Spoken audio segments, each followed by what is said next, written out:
One and all, I'm never really sure how I feel about this matchup.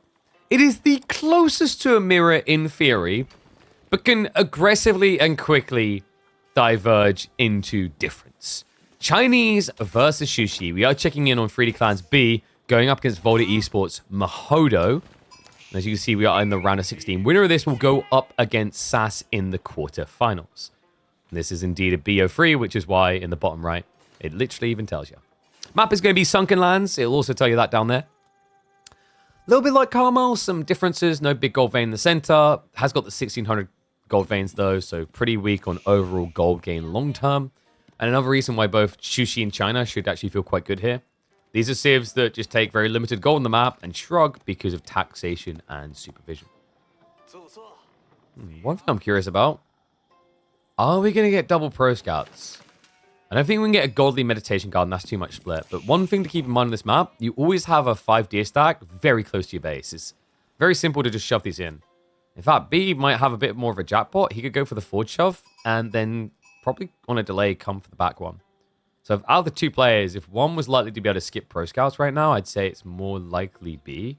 You could argue Mahodo's got the natural shove into the other deer stack. But the problem there, very unwieldy to try and rotate 10 deer. But it's also the fact that your opponent's more likely to see the play because he only has one area around your base to really check. So glad we have 18 factions, so we don't have to have mirrors. Agreed. I think there's games that can pull that off. Like, StarCraft, over the years, was truly epic with just 3 civs. It is feasible. But it requires a very different approach to asymmetrical balancing, and the importance of it... I just dropped a can of Ripple. The importance of it and the difference, really, is in the frustrations around balance. So, like, for StarCraft, it's very frustrating to be on the weaker civ from a competitive standpoint. Right? Like, you kind of end up in this world where it doesn't feel like it's as much about who's the better player. You need to look within a civ, if that makes sense. Whereas on an AoE 4 system, you need to have that robustness. You might, over time, get speciality of, like, look, there's going to be 40 civs, but I only play 20. But there's a lot more kind of diversity there. And the reason that's important is, within that diversity, you're always going to have counter picks. It's unavoidable. You can do your best to make them 50-50 splits, but there are going to be some matchups in AoE4, for example, Ottomans versus Japanese, that feel bullyish, like 80% plus probability of a win. So that's why having systems where you have to diversify makes sense. It offers up realms where people can express themselves in different ways because they're not mirroring, but also stand a chance.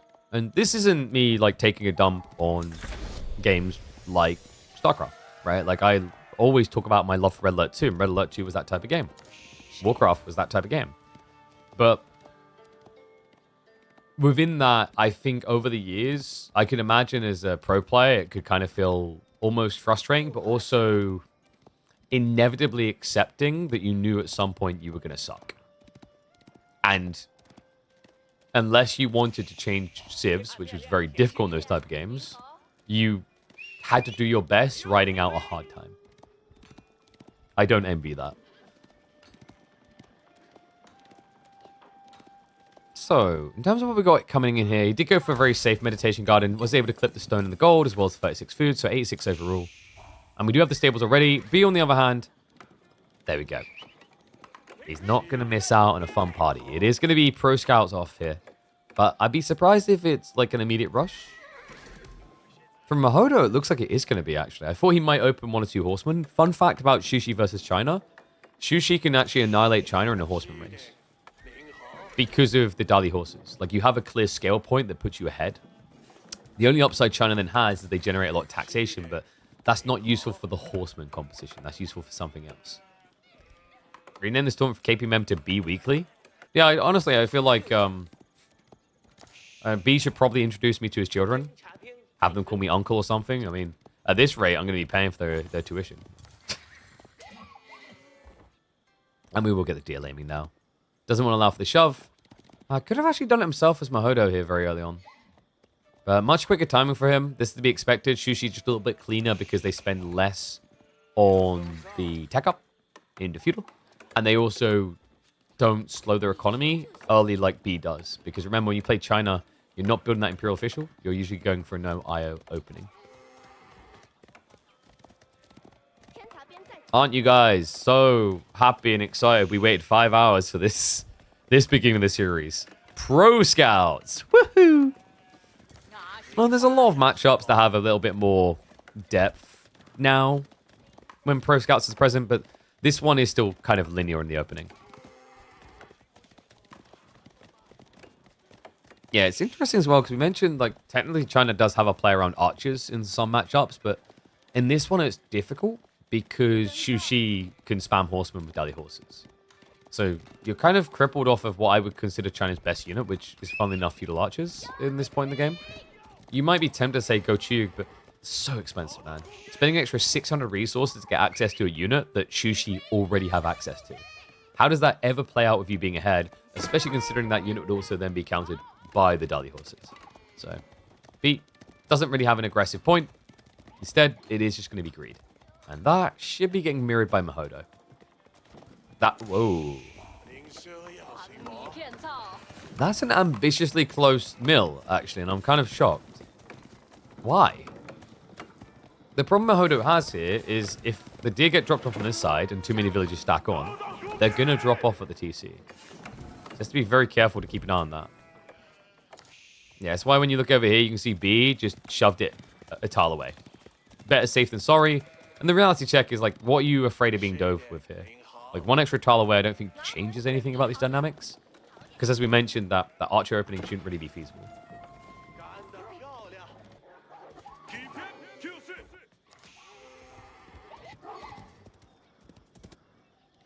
Okay, so probably looking at Clock Tower. You could kind of justify Imperial Palace here as China, just because it's likely to be a Lancer flood on both sides. One problem that B's going to run into is that Dully horses we talked about before. Like, technically, Shu should just be better than you at Lancer spam.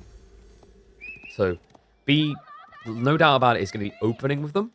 I just don't know if you want to stay on it long. And Mount the Academy makes a lot of sense. So, this is Mahodo saying, I'm expecting you to play Lancers. Because if you thought your opponent was going to play infantry, you just go Shallow Monks. So you have the quicker push-out timing.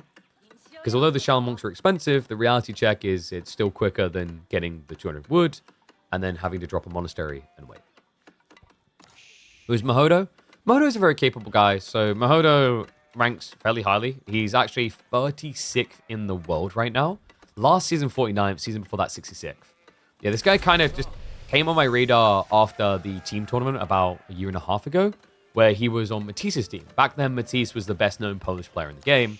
Since then, Mahodo has very easily taken that title away from him, with Matisse falling back to a coaching role within the Volta Esports organization. And it is going to be the regional inspection build. Yeah, so we talked about the fact that, like, Shu Lancers should just be better, but this Accelerant is just going to put him a mile ahead.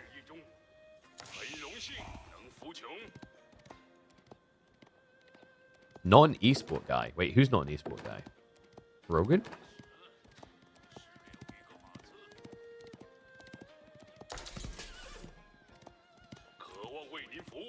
You mean, like, not full-time players? Mahodo, I'm pretty sure, is not a full-time player. I'd be intrigued to know how he'd be able to afford it. Yeah, just a very calming moment. Like, this is the type of matchup that could simply be decided by one clash. So, both of them have to treat it with a lot of respect, a lot of fragility. He's skimping on detail, though. I feel like you haven't confirmed Mount Lu, right? I don't think you saw it. So there's got to be a little bit of paranoia that Shallow Monks are coming. Now, he is camping, but what he's not doing is going for relics himself. This is a stare down. But it's about to change. B. Monastery in the way. And Mahodo. Okay, so if he gets the right read on where that monk is going, this is a big edge. He should have the capability to pump out more Lancers. He actually needs this type of timing, because remember, with the 4 Imperial officials already for China, they're generating a lot more excess gold, which they can either put into more Lancers inherently or trade for the food to do so. We've got the baby veins being tapped. Nice thing for B is actually they're all kind of in the same area, so he just fluidly moves safer and safer as it goes on. Similar for Mahodo, but he has a little bit of a weird stretch to the north first. Just feels like B's winning poke damage right now. Mahodo? This is an interesting choice. I can't believe he went for that. With his health bars the way they were, the probability of him getting a kill there was very low. Great micro by B to just step a little bit deeper to make sure it's truly punished. feet. He's thinking about body blocking here. Like, if Mahodo isn't looking, he could turn him back into the army, which is what he's doing. Yeah, so Scout will get clubbed down, unless he cancels again. Getting a Scout kill and taking that much damage, I don't think it was really worth it for Mahodo.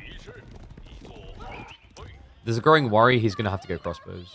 You reach a point in the Lancer stare down that you just feel like you're behind. By the way, I get why Mahodo thought he could take that fight. It was Dali horses. But like when you're at 5, I don't think it's a big enough lead that close to the enemy base to indulge. Relics have been exposed. So Mahodo now aware that B is already on them. Opting to punish potentially. Good. Numbers are good as well. B. Bit too ambitious with his stand ground here. He's going to get outnumbered. New wave is on the way, however. The Monk needs some protection, unable to give it. Mahodo, this is now an overextension. Needs to turn around. He's away just in time. Now remember, they're both playing into standard Monks, which means they both have healing capabilities. They just don't have time to wait yet. This is a race, which means both of them are going to be, and that Monk is Heresy. Where did he go? They're both going to be playing on practically no HP with a lot of knights. You can't afford to idle here.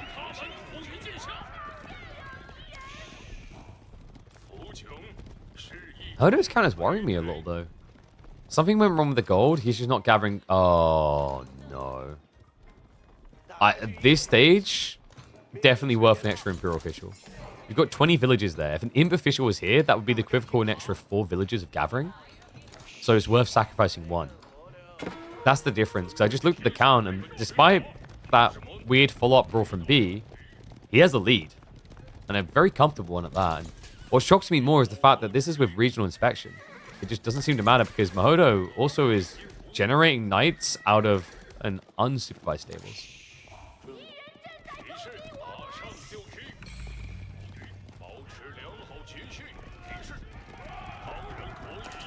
We do have melee tech on the way. That's interesting from Mahodo. Usually not that big of a deal, but like it's just Lancer on Lancer. So every little helps. On top of that, due to Dali horses, this is actually 1.2 more damage.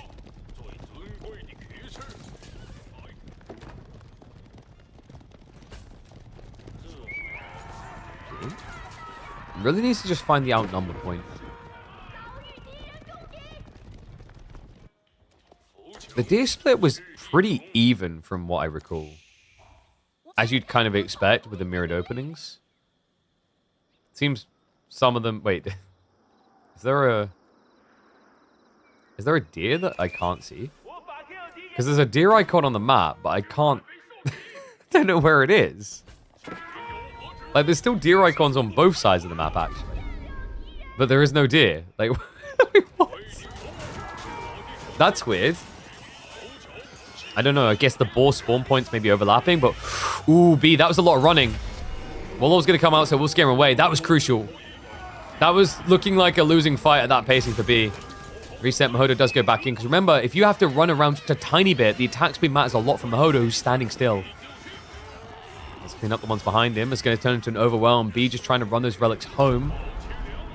Barely keeping the military lead now. Melee 2 as well from Mahodo. Honestly, starting to look pretty impressive for him.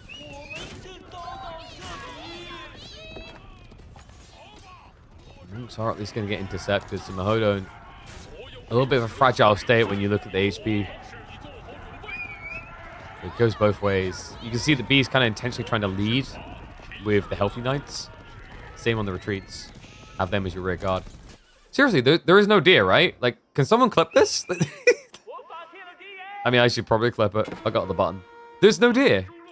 But there's an icon on the map, and that's happening on both sides. So I think something about the ball placement? Either that, or there's a spawn bug, and the deer do exist inside the mountain. I'm kind of shocked that B isn't just losing these fights with the Dali horses difference. Like, it's now a melee tech 2 and Dali horses. And yet, somehow B keeps maintaining the lead. But I think it's a little bit deceptive. Destroyed value, they're literally neck and neck. But the difference maker here really is that extra taxation. B, whoa, boy. Oh, God. Mahodo. Yeah, B is blind. That's why. It's the scout. That was a sick detail. Mahodo ambushes him from behind. And needed this type of cleanup because the numbers were trending against him. Yeah, and now you're riding blind in the forest again. B doesn't have any scouts whatsoever. That's the difference. Mahodo's kept 2 alive up to this point.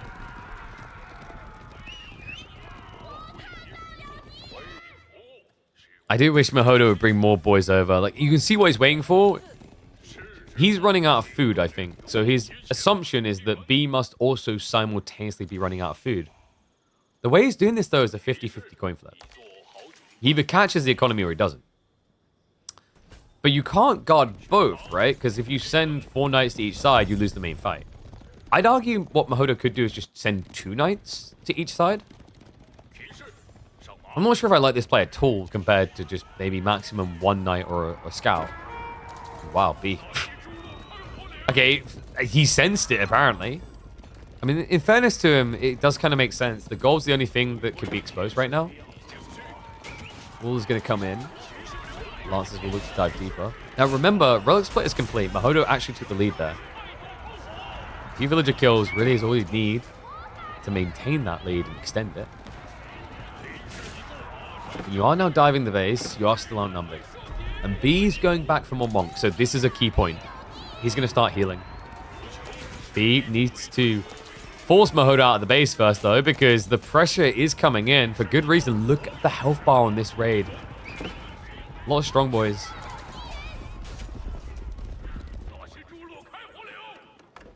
Yeah, the Mountain Academy actually doing work here just to keep that food pump going. And we've reached that point, folks. B is out of the goodies. And this is now mass monks to try and survive. Health bars on what remain do look good, at least. Risk's been taken on the berries on the flank, so he is crawling to that west side now. It feels like Mahodo, if his timing is slightly different, would have got a great intercept here. Flash in a choke point. Shouldn't really matter, though. They have the same raw numbers. The difference in attack speed is really what should be winning out here. And you're slightly seeing it, Mahodo. Slight club lead. Now extending a lot. 12 to 16. This is not an A-click that you should be able to win as China. And Mahodo just proved exactly that. The monks, nowhere near in the vicinity quick enough. A wipe of the main army. B is now down to just a trifecta of lancers.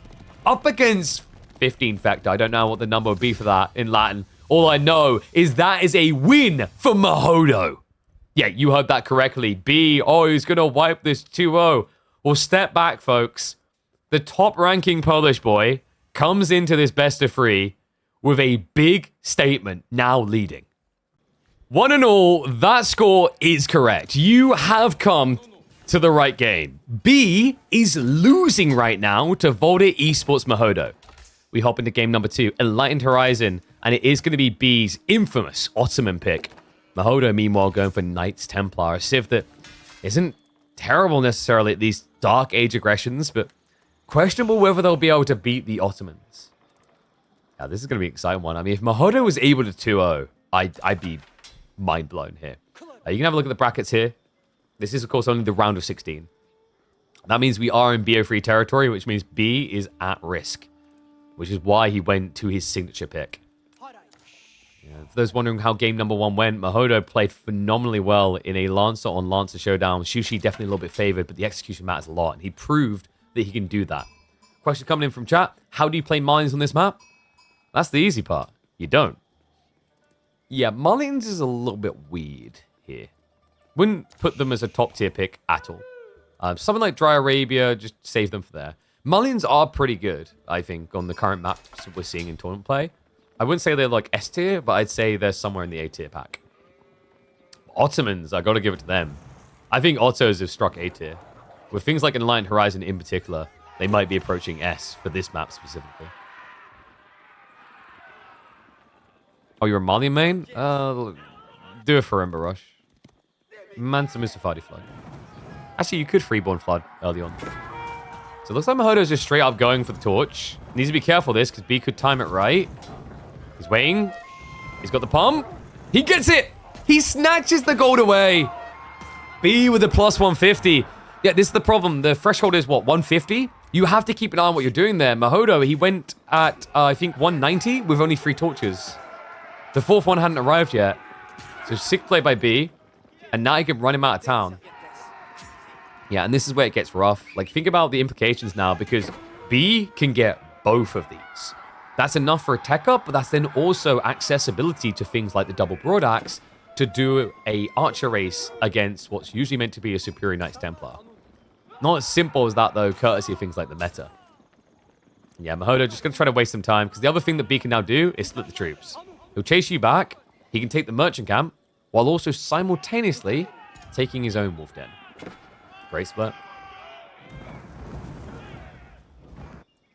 Nicely played there. I like that from Mahodo. Because if he can afford force at least one more spear commitment from B, it's going to make him lag behind by quite a bit. So yeah, looks like the merchant camp is going to be given over. Unfortunate for B there. He has got what he needs. It's going to be the Minaret Madrasa. We've noticed that B, who used to be obsessed with the trade network, by the way, has recently come to the admission that Minaret Madrasa is just better, and I'm happy about that. I think B, in Season 9, he was trying maybe a little bit too hard to make Ottoman Pro Scouts work every time, when sometimes it just didn't necessarily feel needed. Madrasa gives you a lot more presence in Feudal because of the infinite food so early on. Remember, when you play most maps on Age of Empires 4, the first resource you're going to run out of in your base is food. Yeah, it just statistically makes sense. You know, a little bit different on maps like this, like Carmel and Light Horizon, where you have the small gold vein, but like a standard 4K gold vein, you know, to burn through your food at the same pace, like we're talking 20 sheep. The reality is it's never the same pace. You're always in the early mid-game using more food than gold. And let's not get started on how much wood's in your base. Like, even these smaller tree lines have several thousand. Okay, so Mahodo is going to sack the spears. He's not interested in going for hardened. Understandable. I think he just plays straight into archers. Wait, he's going hardened?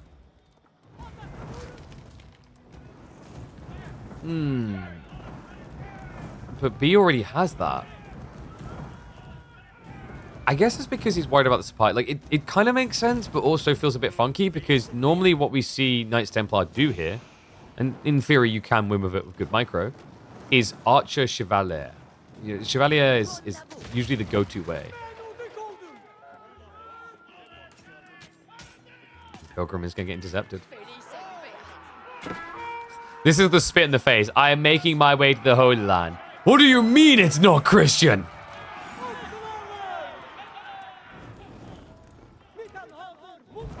Let the burn begin. This is tricky now. Mahodo needs to wait.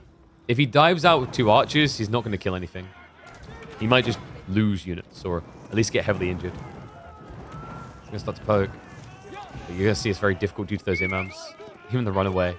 That trickle heal. Archers on the way. Meta. This is the thing that I think really gives that big kick to B's build. Would you like to count the amount of military schools he has? I'm such a big believer in this statement. Military schools are a bait. Rushing military schools loses you all presence with this type of build. It's too slow. Especially the meta detail in particular. Remember, meta produced out of the stables comes out damn fast, 28 seconds. You wait in the military school, that's like, what, minute 30 at this point in the game? Probably longer. With the archer count starting to blow, B's likely going to be thinking about going towards the blacksmiths in the next minute and a half max. Mahodo, meanwhile, is not going to get any of the pilgrims through. Oh, come on. That's just not fair. He has at least been gathering extra gold, so he can get into blacksmith timings here. Equally, he needs Chevalier, and the other thing is, this gold getting blocked is huge. Remember what we said, those veins in the base are teensy-weensy. Oh god, he actually had on the forward side.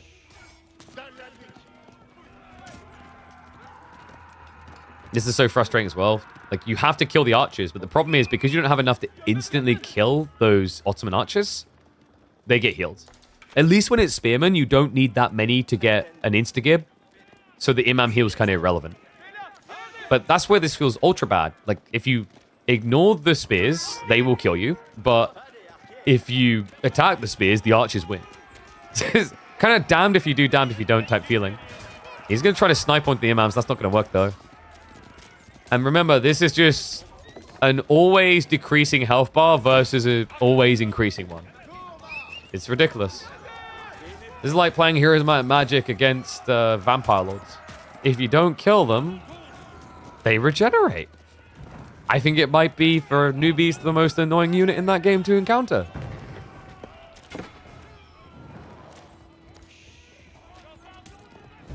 I like this from Mahodo, though. He's got cavalry on his... Cavalry? I was going to say cavalry and then cavalier at the same time. He's got this chevalier on his side, so he can try to intercept reinforcements.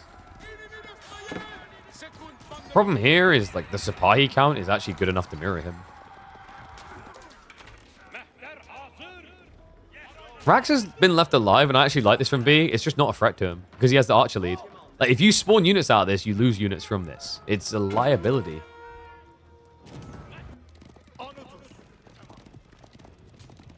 Delete military schools. Why? They're fine. I don't know. I actually don't think the military schools have been problematic for Ottomans for a long time. The thing you have to keep in mind is, even in the late game where you think that would be, they're awkward because if you're not constantly fighting, they're bad. Just think about that for a second. The military school cannot produce units if you're pop locked. And it's still going to be slower than like active production. So yeah, I think military schools are fine. I just think people really misunderstand the time they're meant to be used for. It's not like manners where there is no limitation. Well, limited count, but in terms of downside, right? It's never bad to have a manor generating more food and wood. And oh, this felt like a bad game for Mahodo. He's going to have to reset fast. I mean, a great game number one, but B has woken up and reminds you why he is amongst the most feared Ottomans in the game. One and all, welcome back to the channel for what I think is a very interesting matchup at the moment. One that doesn't really seem to have the stamp of approval of being a stomp one by the other. Delhi versus Malians. That's right, a matchup that until recently was Delhi dominant, but with the Pro Scouts meta, we actually saw Malians dismantling Delhi. All of a sudden, we have a nerf to Pro Scouts and so many questions to once again be answered about this matchup. B will be manning the Malians in the green. Mahodo for Volta Esports on the other side is going to be on Delhi Sultanate. We are on good old dry Arabia to decide this, and you are seeing that score correctly. It is a deciding game in a BO3. Mahodo was able to make B bleed, but he just experienced the same pain with the Ottoman pick. The good news for Mahodo is removing that Ottoman pick in game number 2 allowed this Delhi pick. Yeah, because I honestly think if you give B Ottomans in this matchup, he's clean on execution. I remember watching him up against Beastie when Beastie was playing the KPMMs, and I remember watching Delhi Ottomans on Dry Arabia. At the time, we were seeing Pro Scouts, and B was a little bit too obsessed, and I think it was the thing that maybe cost him his pacing. Since then, I've seen this guy ramp up even further with Ottos. You know, everyone's like, oh yeah, Louis, oh yeah, you know, CSO, scary Ottoman players. Agreed. I honestly think people are still sleeping on just how lethal this guy is as well. It's no small advantage in a draft to be very dangerous with an underrated Civ. It changes the way you have to approach it. You know, you're dealing with a player who knows how to play the rest of the Civs, but then all of a sudden, your drafting format gets disrupted because you feel like you might need to prioritize something you never would against someone else. It's funny as well, because if I'm correct on this draft, we actually saw B ban the Ottomans away from its opponent. Like, what do you do in a draft when someone does that to you? Just question everything about what's meant to come next. Man's coming through. Gold spawn's not too bad for B. It's a kind of double back. He's got the tree lines that creates a natural defense bridge as the game goes on. It's going to be difficult to reach, though. It does feel a little bit wide initially against a Civ that's going to be spamming Ghazi. And Dome of Faith on the other side just makes a lot of sense. There is a weird pull on these sacred sites, actually. What? I think B's been putting on some weight, because all of a sudden he's got a gravitational pull here. The sacred site is just kind of crooked in towards him. Like, a balanced sacred site would be somewhere up here. So, condensed together, close to the opponent, might be a little bit tricky for Mahodo, considering you rely on that width and mobility to be your edge. All right, how did you guys predict, by the way? 93% for B? Okay, so game 1, where B lost, was 92%. So we're really not far off that point. I don't know, after what he'd done in game 1, I wouldn't really discredit Mahodo's capability. I think that second game was just a terrible matchup, personally. I've not seen, on average, many Knights Templar come out ahead of Ottomans on the Light Horizon.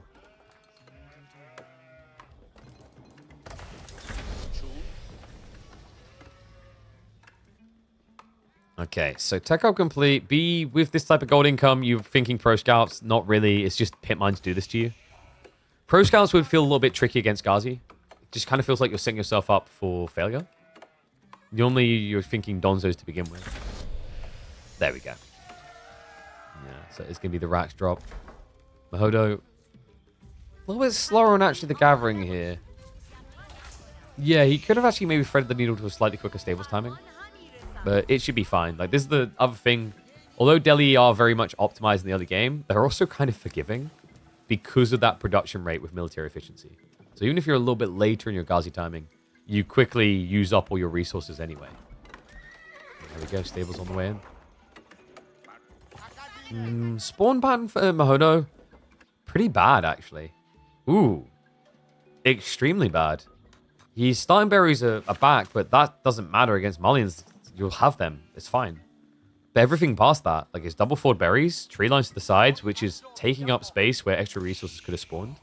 The only thing he's got in the corner is stone. Yeah, definitely a game where B's going to have opportunities to ruin Mahodo if he doesn't take the aggressive path. But honestly, as Delhi, in this matchup, you're meant to take the aggressive line. A nice lane in there by Mahodo. Donzo opening could just invite a deer shove. You don't want to allow for that at all.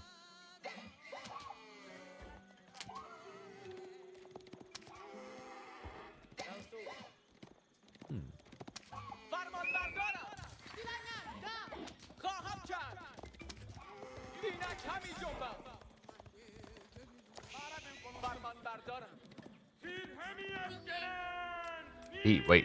Okay, I was a bit worried for Mahodo because I was looking at that gold spawn. I was like, it's so close to the edge of the map. It's almost like the relic experience of not scouting it just in time. Yeah, Mahodo not prioritizing pro scouts is definitely intriguing here. If you wanted to do this, it would have been worth the mill to get horticulture pro scouts in similar timings. But maybe Mahodo's cooking. Like, this will give him a quicker ramp in terms of Ghazi count because of the superior berry gathering rates early on. Meanwhile, B will make sure there's nothing left for that pro scouts timing. He's going for it. Yeah, pretty much what you expect to see. Donzo's into delayed stables. Just means he can go deer stack to deer stack without any contest.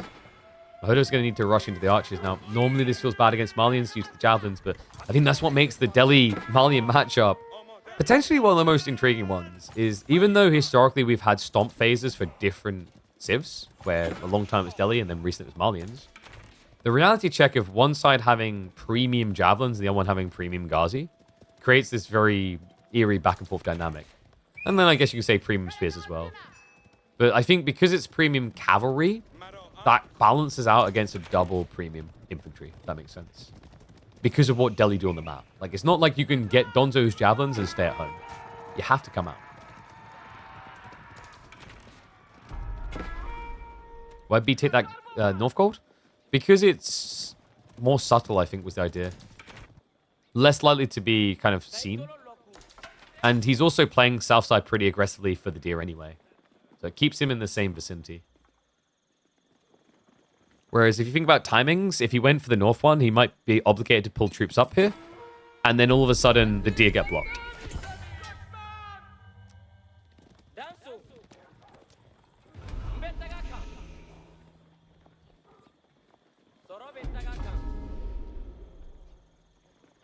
First javelin being queued up by B. Yeah. Oh, no. It's like a lesson you forget and must be reminded by getting stabbed in the eye. So probably try to learn that lesson the first 2 times. When you play archers into Donzos, it's not like any other spear. You think you're the counter until you get hit in the face by all of them. You can't trickle archers against Donzos. What makes it worse as well is you just don't get the first hit. So, like, B is playing this very, very well right now.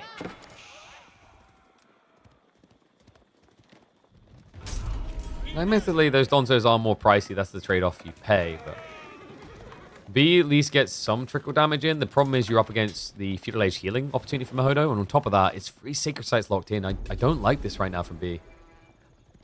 Feels like he's given over a lot at this point. Yeah, he needs a counteroffensive. Javelin count isn't great, and that is courtesy of the fact he went pro scouts. Wouldn't mind have seen them adding in 1 or 2 cow here, just to get the accelerated gathering rate. Because like right now he's holding a lot of gold in reserve. What he really needs is food. We are gonna get an early age Sofa. Sofa do a little bit better against Ghazi now, actually, guys. They got buffed recently, so they get an extra +2 damage, as well as, I believe, +20 HP. Nice raiding by Mahodo.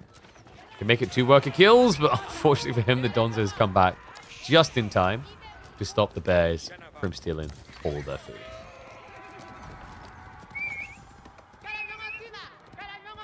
Honestly, I think Mahodo's playing this really well so far. First 10 minutes has been pretty clean by him.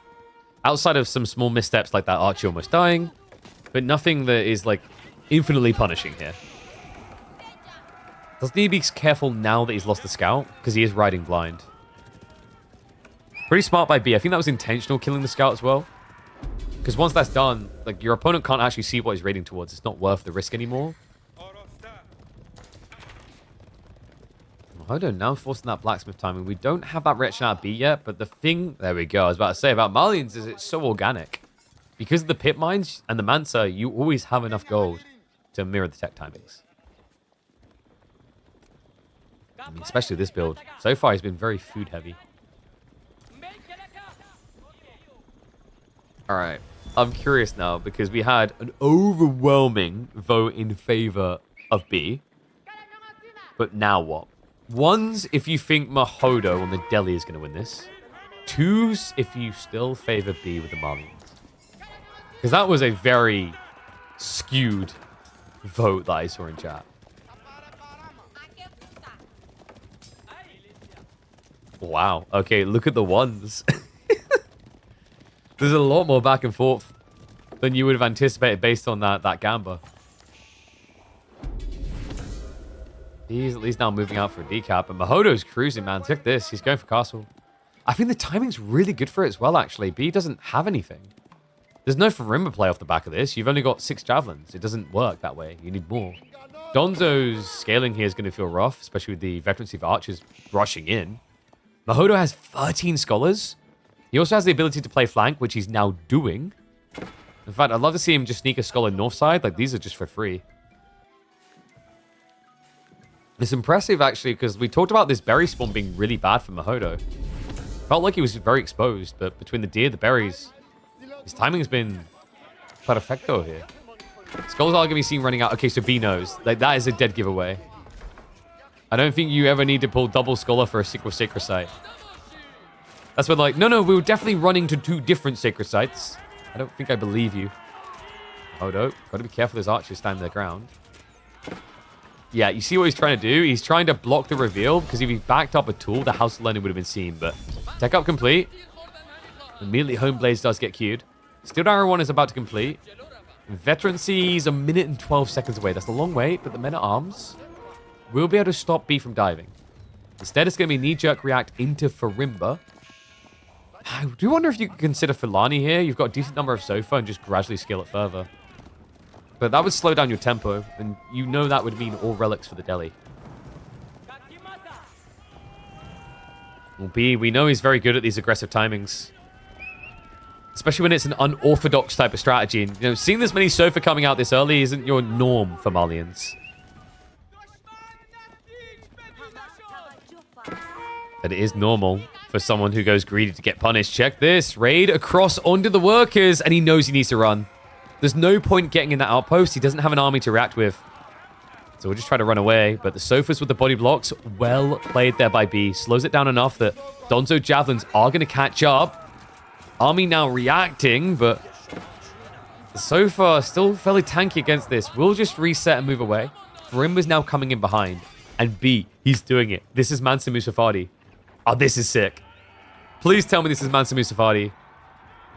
It's a bit scary because you have got your opponent still building archers. But you're expecting Lancers and you see men-at-arms. It makes sense for that. And they're also good raiders because of the subterfuge of hiding.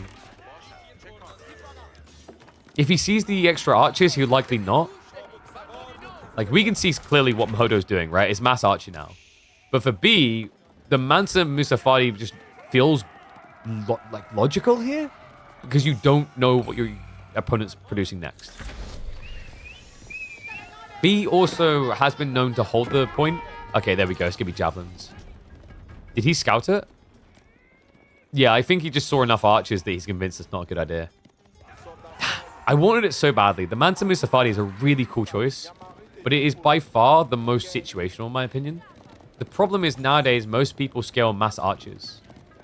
So because they scale mass archers, you've got this like problematic situation where as good as Mansa Musafadi are as they scale, they're impossible to justify.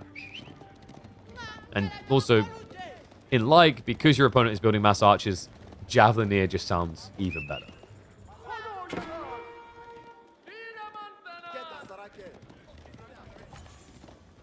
Why do people go MAA X Malians?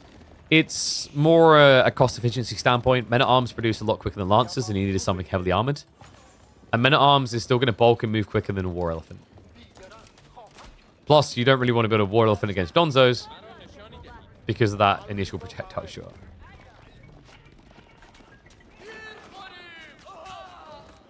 Hold on, now with the spin and switch, that's not great against javelins. Well, Javelineers. Normal javelins, I actually rate it quite nicely, but Javelineers in particular hard to reach. Honestly, I think for Mahodo, if he's going to keep lobbing like this, the most underrated tech you could grab right now is Force March. It's slept on way too much. Against Javelineers, it actually could be the perfect answer he needs. Hello? Does force the delete. Other troopers are able to pull back. There is now spin reacting here, and we have got relics gravitating towards Mahodo's base. There's only one that B at this rate can actually pull. Unless he can win the fight over here. He's going to try for the men-at-arms. Breaking that front line a bit too fast, though, so B looking like he's going to have to fall back. He stands his ground. I was about to say, feels a bit gluttonous. Mahodo has taken eco hit, so realistically B, it sucks that he's giving over the relics to his opponent, but it's not the end of the world for him. What would be is losing the javelins. Like, it's key that they don't die. And what's crazy for B is the amount of sofas he already has. Remember, he was scaling them in Feudal Age, not something we see too often. This is going to be the golden answer to that backline archer. Even the frontline men-at-arms. However, Homeblades is in to make it at least a bit more competitive. Just maybe not competitive enough. The Spearmen need to deliver here. Sofa count, like... Wasn't it like 12 a second ago? Okay, they just melted. Javelins are now going to go in to target the back line. And B, for him, maybe that's just acceptable in his eyes. Like, sure, I lost all Sofa, but as long as the Javelin number is going up, I'm going up on points. Remember, it's just a final point here. One to decide it. Mahodo. Shh. Don't say anything. An ambitious effort there. Unfortunately, B will find him. Yeah, and all of a sudden, now it's a 3-2 split. That's a huge swing in terms of relic gold. The archers now. B's going for a switchover. Oh, this is interesting, actually. He might just play full range comp. Because Mahodo's been going for slow-moving units. Now, we can see Mahodo has started to queue up Lancers, but like that's not very sustainable right now. He's out of food. And very early in the farm transition.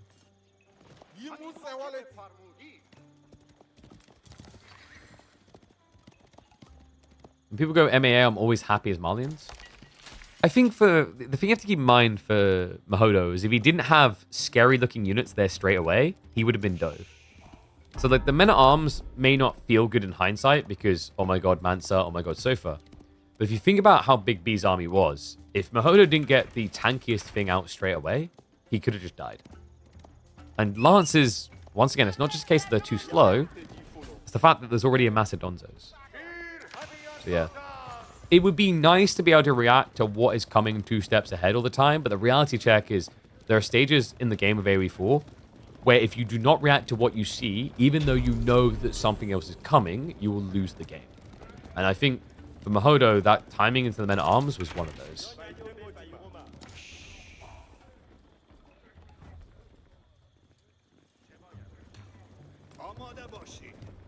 Game all of a sudden slowing down quite a bit here. Mahodo is going to get the castle drop. So scaling for him. Remember, this was not a Fulani. So no real scaling for B. He's going to add in the ranches, but just doesn't hit the same without that landmark. Will be nice if he can ever get to the top eco count that you're looking for in this game. But we are a long way away from that.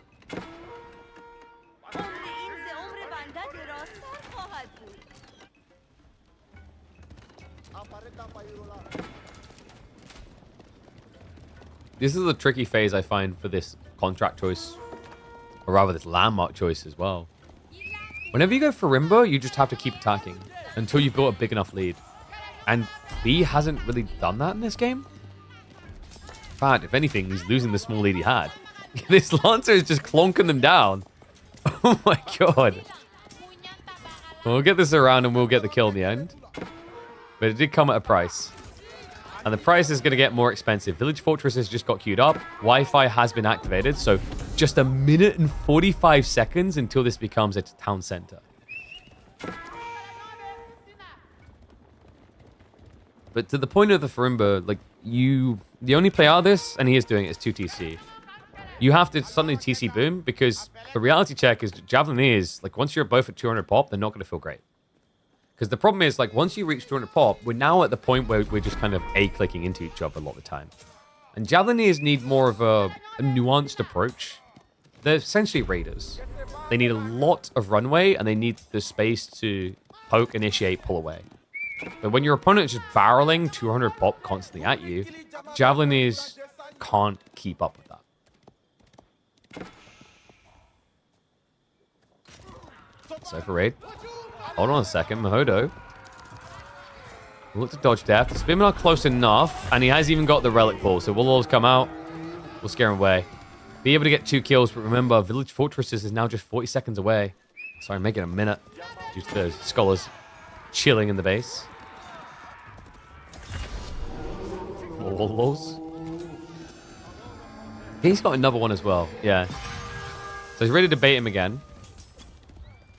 We have now got the War Elephants. So if once the walls are up, Mahodo's in a very good position here, because the issue for B is he doesn't have a great answer to elephants at all.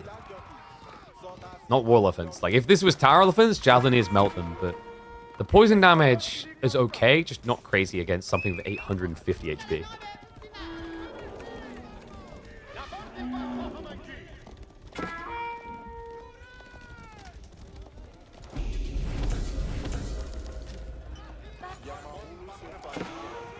Yeah, like I think the only thing that I might fault for Mahodo right now is the lack of extra walls. It's tricky with this type of spawn though, because he chopped through that tree line. But once you have another keep up, that's when the fire gets lit underneath B's ass. Right now, he's going to maintain the balance on eco due to the 2TC. But this is where things can get a bit snowbally with Delhi sometimes. Castle drop, castle drop, castle drop. It's the fact that they are securing a critical part of the map while also adding another eco booster.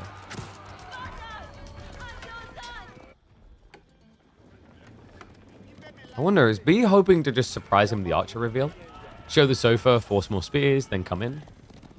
Feels that way. But credit to him, Mahodo really isn't taking the bait. It's more and more War Elephants. And Archer's doing a good job here. The other thing you have to keep in mind is if you're doing like poison archers versus Pakes archers, Pakes wins. The extra range shot matters a lot more because when you're such a squishy unit, the poison isn't that important in the exchange. You die too quickly for it to add much in.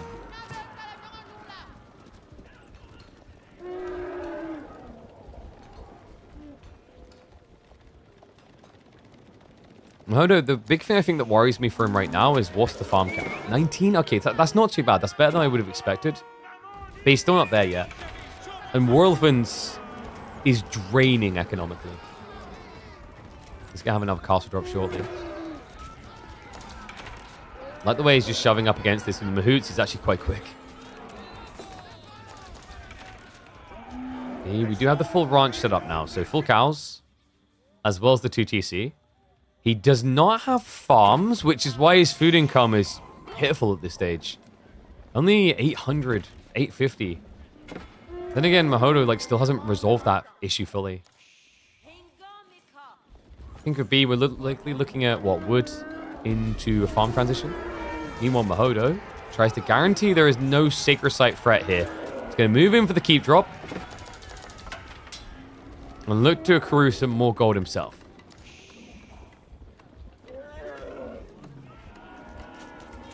Yeah, also wood.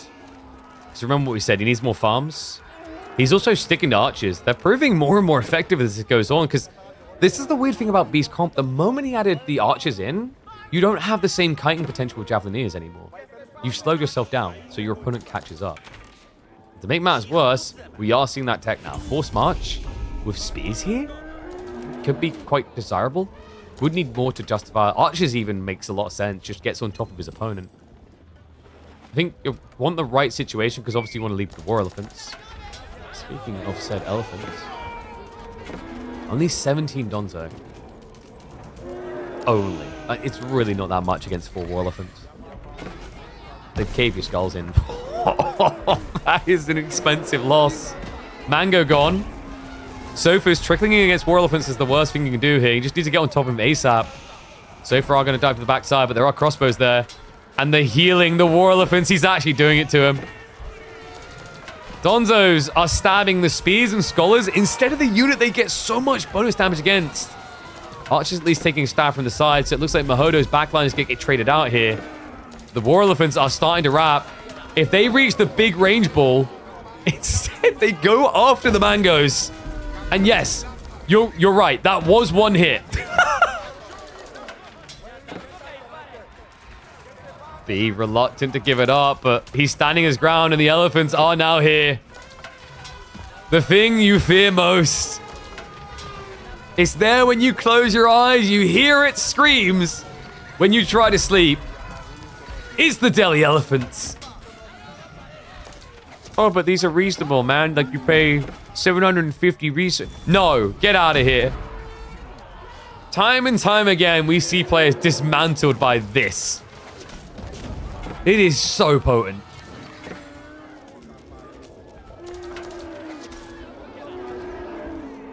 Elephant animation needs more oomph. Yeah, where's the ragdoll? When he headbutts someone, they should just go catapulting across the screen. Oh god, why are we even build the mangoes anymore? This is so painful. He has cleared out the scholars, in fairness. It's like, as bad as it looks for B, there's something to keep in mind here. Mahodo has now lost his scale point. He can't rush Imperial behind this. He's also trickling troops in. The elephants are still obnoxious. Like, that's the thing that B does need to solve. But if he can get rid of that, he has a no-worthy villager lead, and his opponent doesn't have the ability to rush techs anymore. Yeah, and also what pains me more, it's annoying to keep microing it, but if Mahodo really wanted to hit this timing that he's trying for there is a button you can press. You have to press it a lot here, but forced marching newly spawned troops would alleviate some of this reinforcement issue. And just like that, B holds. Barely. He'll even get an extra bonus kill on a war elephant on the exit. Please tell me Mahodo at least set up more farms behind this. Yeah, so we are going up to 27, soon to be 35. It's not triple sacred sites, though. It's not like he had this timer ticking that was threatening. You have to be cognizant of the fact that it is still a 20 villager lead for B. Plus farms, or other ranches. Yeah, I think the difference that you really want to know is the gold. The gold difference is insane here. And Mahodo, after that heavy punt of scholar loss, he's going to slowly start scaling it up again.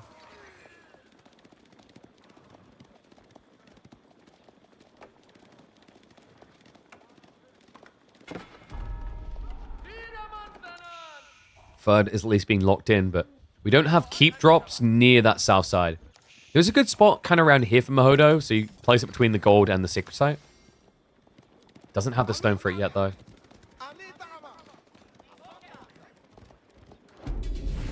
We do at least have protection now starting to come from Mahodo, so more and more walls.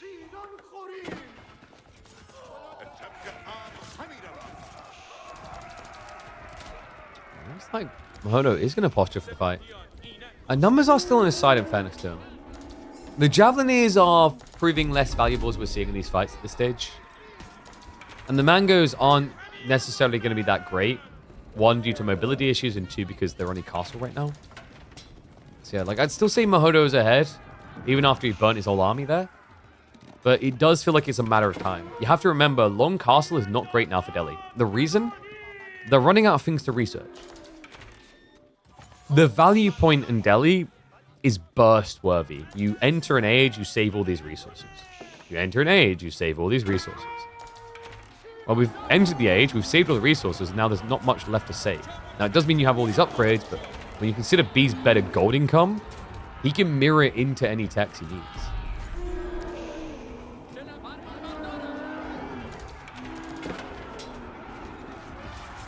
Yeah, I've taught my chat well. Enter age and drag face across keyboards.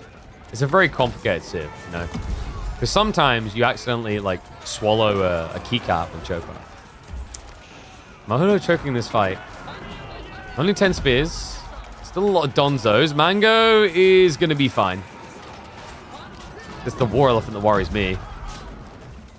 Does get intercept on the secondary Mango. Donzos are starting to come back to assist, so it looks like Mahodo is going to have to retreat. And all of a sudden, that military lead that was looking extensive is disappearing. It's not enough elephants. And he's trickling them out at this stage. Remember that critical fight where Mahodo looked absolutely busted? He had 4. This is the thing about war elephants. Like, don't let anyone who's like, oh, war elephants are balanced, trick you. They're balanced when you have like 1 or 2. The issue is the way they snowball. Like, for a start, even when you have 1 or 2, they are great choke point defenders. But when you get out into the battlefield, you need 4 or 5. And that's when they delete everything. It's just so hard to approach, even for spears. But in small numbers, they will get ran out of town by donzos. Yeah, especially when you think about the incremental burst from the projectile shot. If there's only 1 elephant at a time, each time a new elephant comes, all of these guys are going to throw a fresh javelin.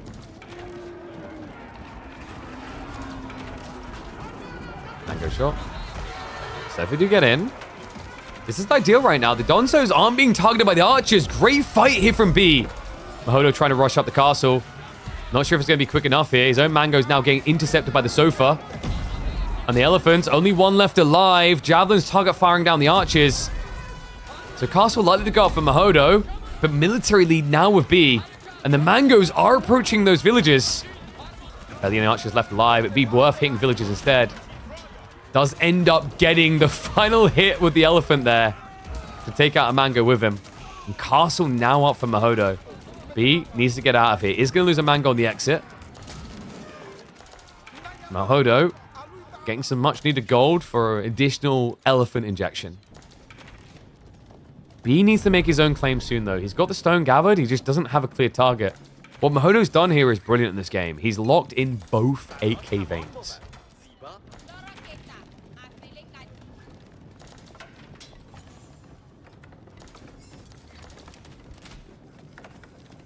Calvin with the tier 3 Fulani, it's still viable in certain matchups, but Javelineers does give you tempo. The reason why Farimba feels a lot better with the Javelineers is because on average, Malian players are playing longer feudals. If you're playing longer feudals, that means you're scaling javelins, it means there's more value.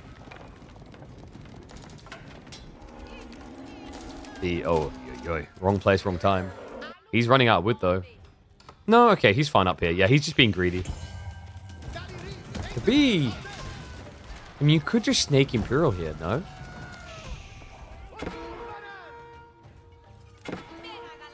I think B still has big farm issues. Yeah, he only has 18. Castle drop is going to come in, so he's just going to contest that gold vein. And he has got trebs. Yeah, so B is looking to clear the way. He's not comfortable with the idea of this going into the 4th age.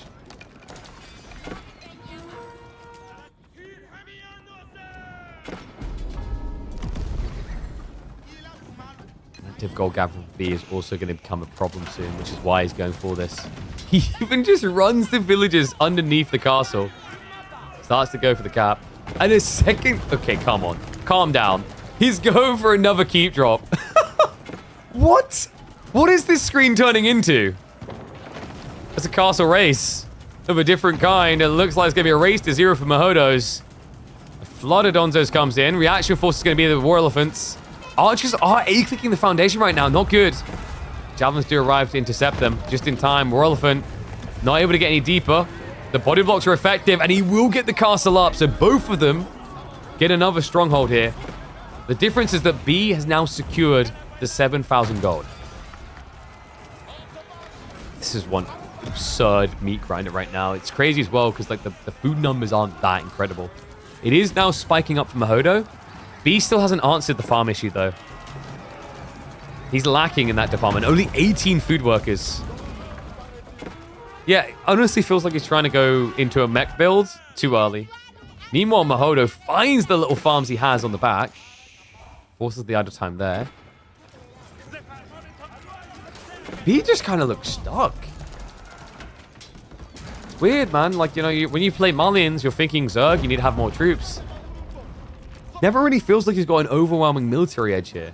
And you have to remember, Mahodo's done a much better job of moving into farms. He's up to 48 for the Delhi now. At least going to be a decap on Sacred Site, so no win condition there. Mahodo isn't really at a scholar count where you can think Imperial. You want to be at probably 20 plus to get true value out of the play. On top of that, this is a lot of idle. 15 villages constantly repairing. Then there's the cost of the stone gathering. This is not a good position for Mahodo to be in. In fact, right now, he's selling, or rather buying gold. Buying stone rather with the gold. Mangoes are going to dive, so he's going to force the destruction. Because now the villagers aren't able to repair quick enough. He only has 32 stone left anyway. This is a dead keep.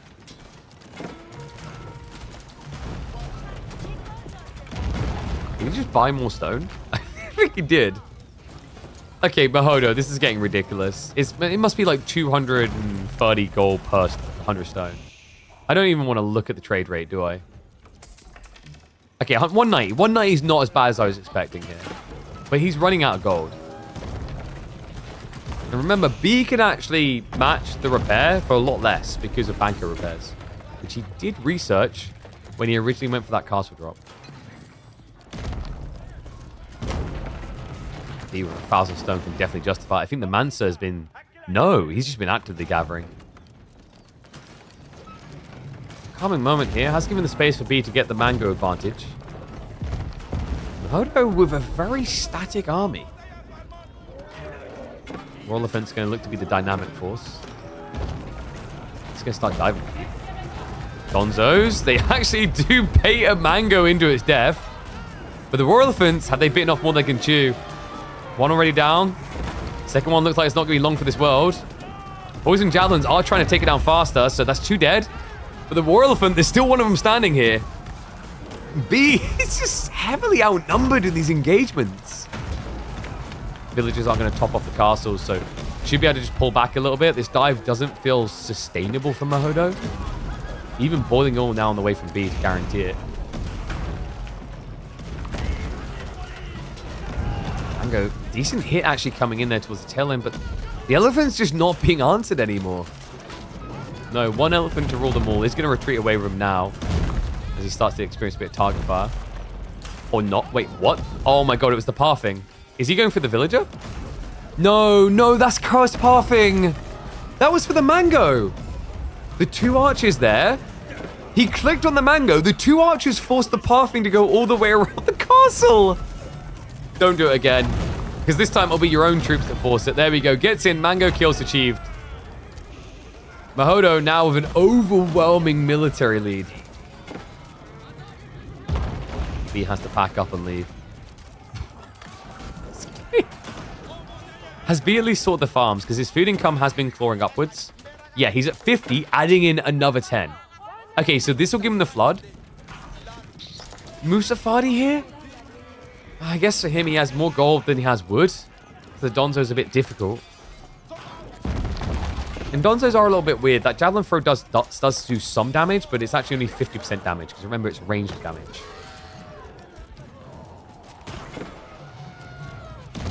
Yeah, the other funky thing is that Donzo Javelin Throws don't get the extra bonus against elephants. So you have to get into melee to do that.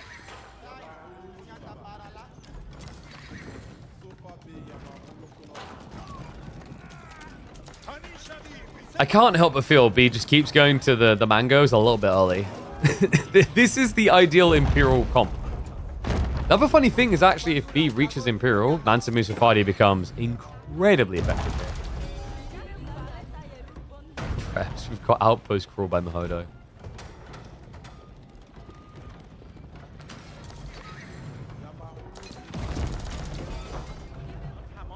Every time you think he's dead, all of a sudden military numbers.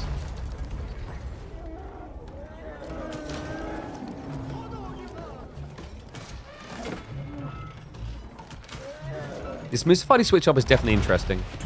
B sees the outpost. If he times it right on stealth into outpost kill, he can just jump on top of the elephants and surround them. It's that weird feeling when you're running in, but you can't see them, but for some reason you can't move. You're like, wait a second.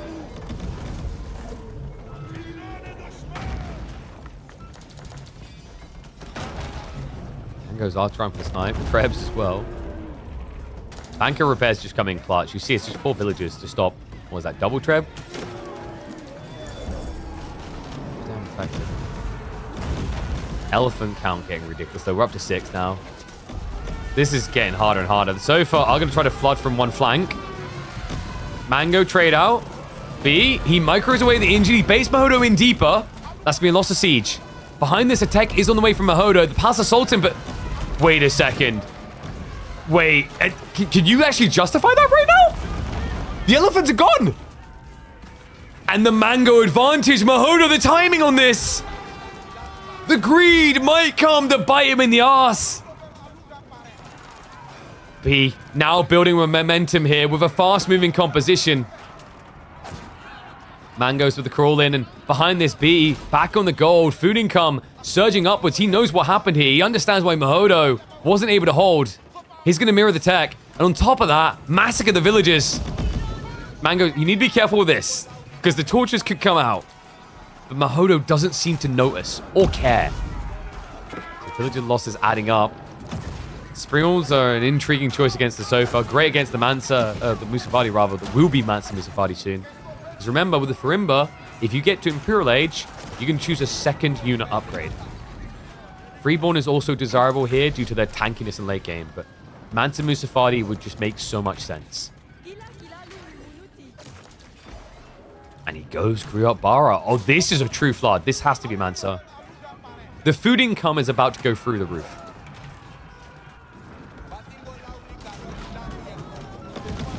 Yeah, this is a cow strapped to a rocket because the food is about to hit the stratosphere. Griot Bara coming in very quick with 22. Mahodo has queued up a hell of a lot of text, but what happened to the scholar count? I'm starting to think Mahodo really truly believed it had to end in castle. Because that scholar count is abysmal. These techs are just not competitive.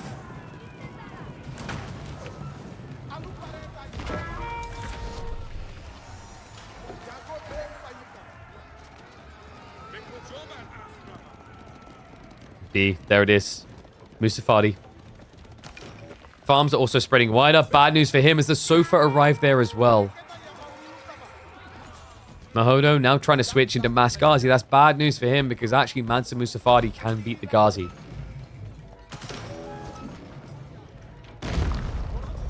And we should have the parties coming in, right? He's got the food right now. Production rates might be worth it if he starts just bodying fights. This is usually the desirable thing. You open Food Festival, you generate up to, 8,000, 9,000 surplus food, and then you take a really big fight with Military Festival with the production rates. Just a powerful 1-2 combo. Siege Festival, much more situational.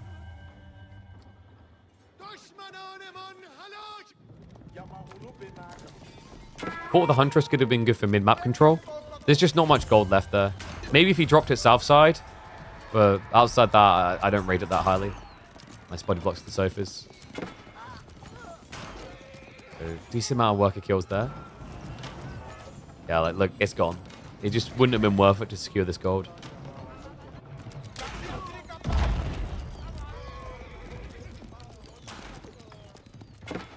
Even more upgrades on the way.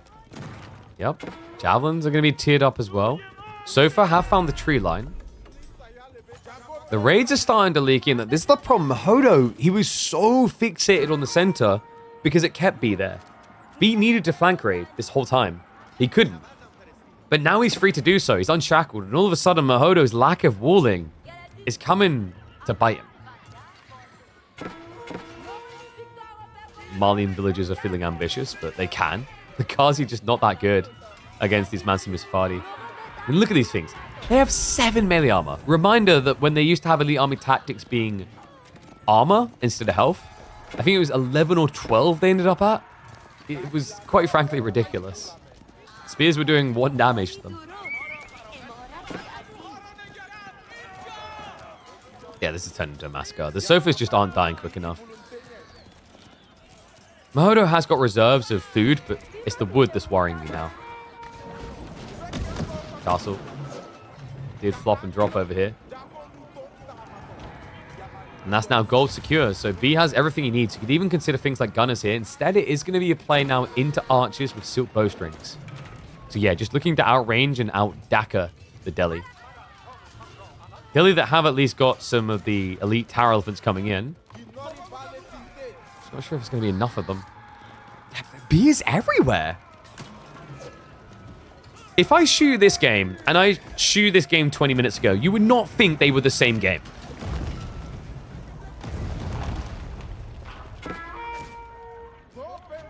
B now with 10,000 food in reserve. All he's missing is the meat grinder military festival.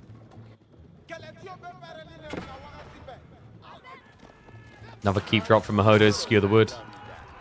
Still, the problem here is you're not ready for the direct fight, and this Treb's coming. I mean, why not? They've already been partying in the area, right? Oh, instead, he actually goes to the main base. Ooh, that's cheeky. The Palace of the Sultan's right next to this. A prime target. It's really the only thing that gives Mahodo hope here. If he can get 10 of these gunny boy elephants together. Maybe.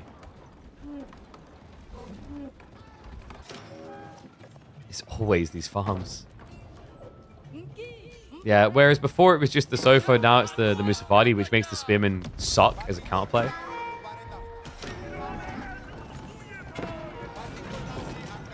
With that rush on the gold, it was the one thing that was maybe leaving him a bit weak. You don't really need wood with this composition now.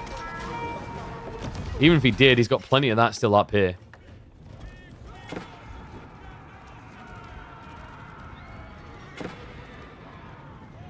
Mahodo has all of a sudden got a huge military blob here.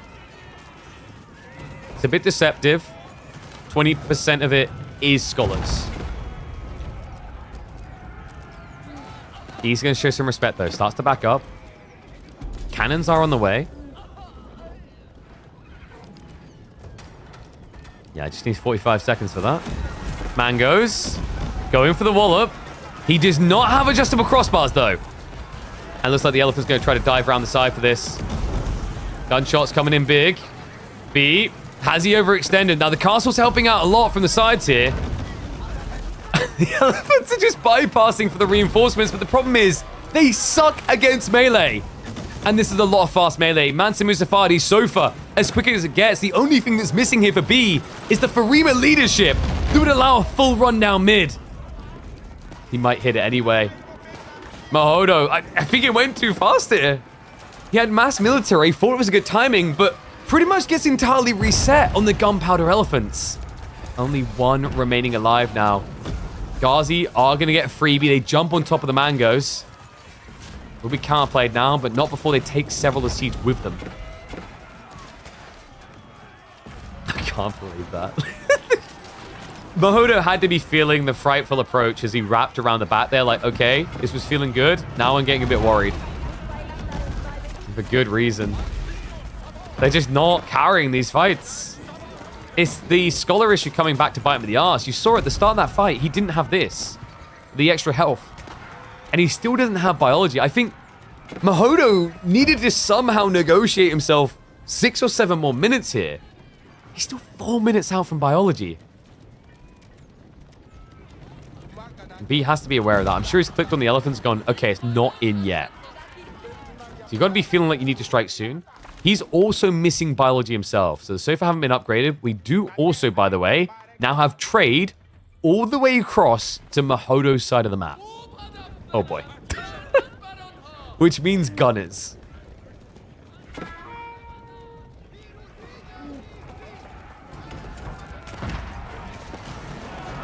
Treb's also now creeping in. You can see Mahodo desperate to defend against it. The Mustaphadi just so quick, and with the 8 melee armor, Ghazi just can't dent them. Yeah, that's a fail of a flank. Frontline just not feeling that competitive. Like, honestly, you can't rely on Homeblade's men-at-arms against Mats and Mustaphadi. It's a complete wash of a fight. And I do believe we are at the end of the road for Mahodo. I can't believe it. An insanely strong start to this series and a competitive one to round out for him. Crazy to think that our back-to-back reigning champion of midweek muster almost got taken out like this. I mean, Mahodo, he stepped up today. Just a tricky matchup to navigate. I find B is so sliver in his Malians. And maybe Mahodo needed to just not go for the Imperial. It's a hard call in that moment. I think he done a great job on preventing the raids early on, a great job on his farm transition. I think the big mistake maybe came with the lack of a forced resurge into the scholar count when he'd done this dive, where it looked like he was on the verge of winning the game. Because it's kind of cursed him ever since. Like, Delhi should have everything researched by now with the normal mass scholar build. But that loss slowed him down completely to almost a halt, a full stop. Yeah, now we've reached landmark territory. Are you Delhi or HRE? All landmarks on one screen. And the funny thing, guys, is that B could just rush them down. There is a certain ability. Instead, Trebs are going to slow roll it.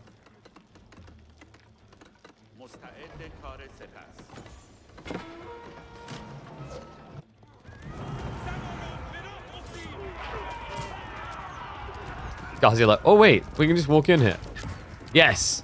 Go, Mahodo. Kill those farmers. Stop him from gathering enough food to solve world hunger. Is it 14,000 food? And look at that. All of a sudden, an ability to build more military. Good guy, Mahodo. Understands that B's got kiddies to look after in the evening. Doesn't want to keep him too long. Yeah, it's actually kind of painful. You are genuinely helping B with this. It's the type of moment where you ask your opponent how much food he has, he responds, and you just surrender. Once more, we clash. I gotta say, B has definitely been strained a little here. You can see there's big gaps. Like, Farima leadership should have really been in a lot earlier. Elite army tactic expensive, but worth it with Mansa Musafadi. Also, no adjustable crossbars. So, like, I wouldn't say this was clean on either side, but that's the beauty we're seeing right now. I feel like games are messy because players are forcing errors, mistakes, distractions so well. And this distraction here, B has got new troops rallying, but he had to run them back to deal with the Ghazi raid. Mahodo is once again just punting away the entire elephant fight force. And biology is now a minute away. But with Farima now in, hand cannon is scaling. This is breakpoint. Nah, I think it's deceptive from Mahodo. For a moment, you looked hopeful, but this is over now. Half of his military scholars. A valiant effort from the #1 Polish player in Age of Empires 4. But the #1 Russian will win out.